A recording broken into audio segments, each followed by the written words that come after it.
Joe Biden can't dodge this anymore.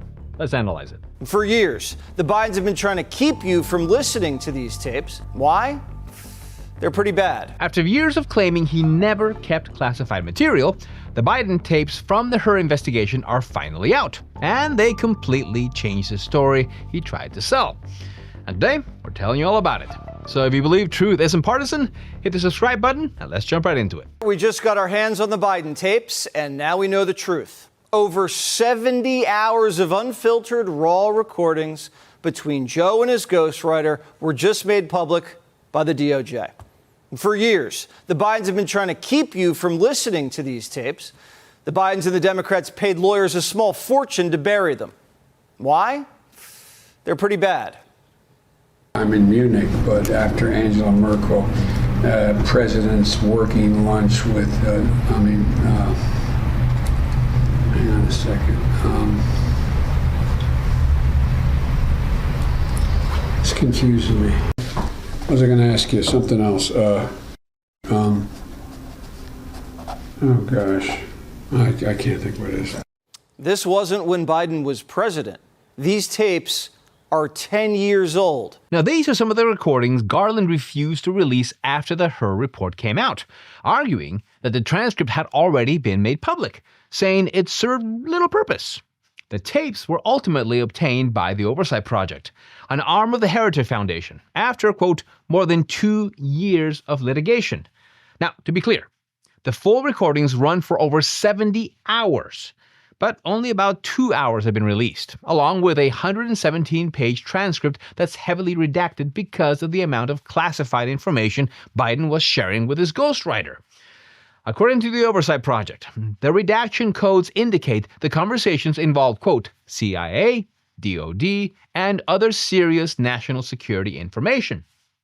And guess what? Biden was well aware he wasn't supposed to have these documents. Take a listen. I have extensive notes over this period of time. You actually have those too. Yeah, now there's a lot of other notes too, but I mean, this is they didn't even know I have this. So this was early on, in 09, I just found all the classified stuff downstairs. This is probably something that goes to the presidential papers. I don't think so. It was in between. I didn't want to turn them in. Right. So that's the gray area. 26th, I had a long call with Arseniy Yatsenyuk. He told me they'd formed a government. They'd agreed on a new speaker and an agenda. He said, I'm, quote, keeping my commitment to you that you asked me to do on our ride to the airport. Remember I talked about the ride to the airport? Yeah. I thanked him for following through. And that was about? That was corruption and? That was specifically about sticking with Poroshenko. Okay. And not calling for elections and not campaigning separately, campaigning together. Some of this may be classified, so be careful with it. Now, not only do the recordings capture Biden acknowledging that the documents were classified, they also have him discussing conversations with a foreign head of state while strongly suggesting he played a role in shaping events inside Ukrainian politics. Just imagine the reaction if those words had come from Trump.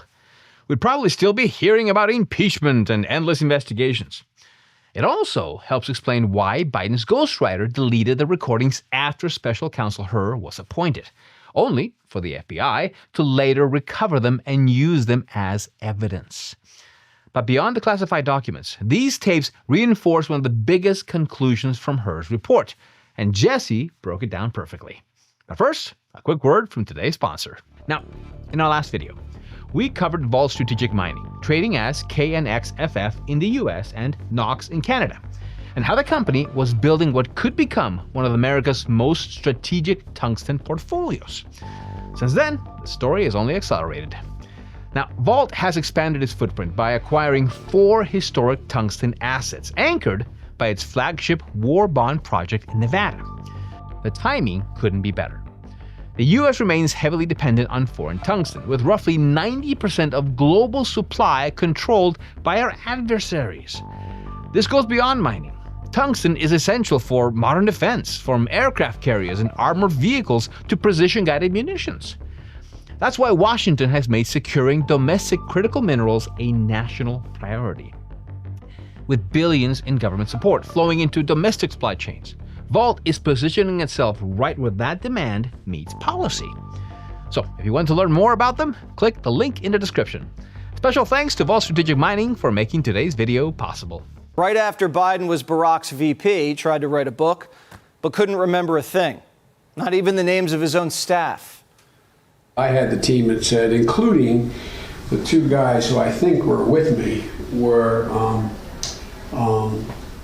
God, the guy at Princeton now, the economist, good guy, was our chief economic advisor, not Kaufman, think of his name, and the guy back out at the University of Chicago with a funny name, I'll think of it. Goolsby is one. Goolsby. Yeah, Goolsby is in Chicago. And the other guy's at Princeton. Yeah. I should write the name down so I don't keep forgetting. This proves Biden's brain was fried in 2017. Now, even Hur reached the same conclusion, writing in the report, quote, Mr. Biden's memory appeared to have significant limitations, adding that the recorded conversations from 2017 were often painfully slow, with Joe struggling to remember events and straining at times to read and relay his own notebook entries. This became one of the main reasons the special counsel declined to bring charges, arguing the former president would, quote, likely present himself to a jury, as he did during our interview of him as a sympathetic, well-meaning, elderly man with a poor memory. Back when this report first came out, Democrats and their media machine immediately went into damage control mode. Just look at how Joe Scarborough reacted to it. But 10 years later, when he was even more deteriorated and falling asleep during debate prep, this is what the media told you. Start your tape right now, because I'm about to tell you the truth. And F you if you can't handle the truth. This version of Biden, intellectually, analytically, is the best Biden ever. Tapper wrote a book about how everybody knew Joe was cooked, but they had to stop Trump, so they lied to you. Then an hour before Trump got inaugurated, in the bitter cold, whoever was controlling the auto pen pardoned Fauci. Why? Did Fauci lobby for a pardon? You know, it really makes you wonder, doesn't it?